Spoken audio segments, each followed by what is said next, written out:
They asked us to do a roly-poly in the week that got out of hand. There's this air duct part of the escape. Tahar and I practiced and practiced doing these roly-polies together, never to be seen again. A skill that I now possess, I can now roly-poly holding someone's hand.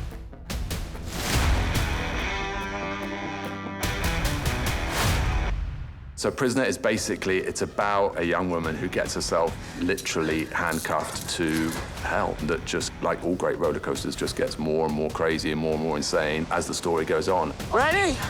Wait! Just wait! Wait! Oh, wait!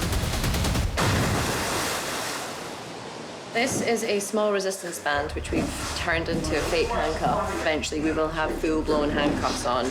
This helps us not kill ourselves, not hurt our wrists, but also gives us an idea of like how close we have to be to one another and how that's going to restrict our movement. I've actually never stunt trained before. This is my first action thing, learning how to like just fall a lot and get out the fucking way.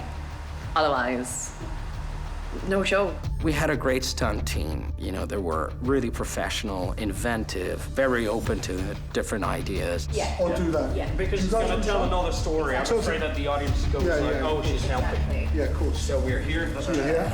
Trying. So he's trying and trying and trying. Help me. She doesn't want to help, whatever.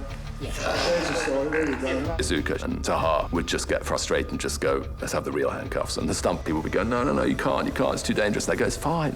Because they were amazing. Tough gig being handcuffed to this one. Proper psycho. I remember saying to them, you're either going to leave this job hating each other or loving each other. I think it's the second one.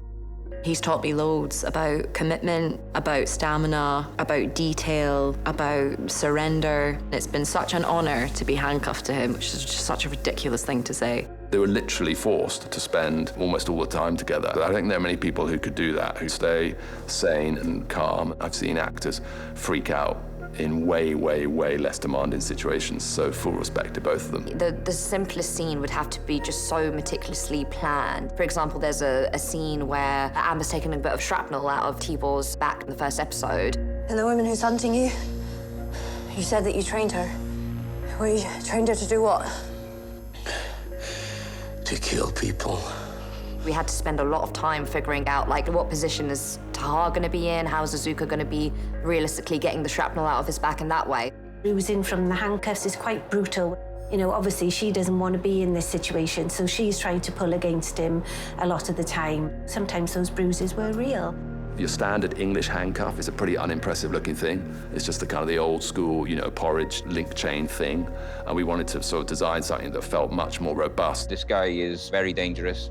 He's got the latest state-of-the-art stuff holding him captive. So, working with our armourers cohort, we came up with this design. At no point in the story could you just say, well, just, get a box cutter and deal with it, or just get some pliers and cut them off. Find something to smash them with. No, these are reinforced alloy. I need a blowtorch to even make a dent, okay? You're going to have to help me. He is a prisoner, right? And then so is she.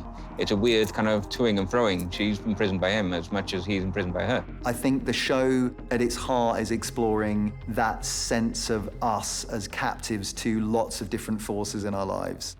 Amber goes on a journey, she's kind of pushing her from someone who's very much been a part of the mechanism of arresting people and controlling them through to being controlled herself. I think it's exploring power and control and the things you've got to end up doing to break out of that structure, I guess.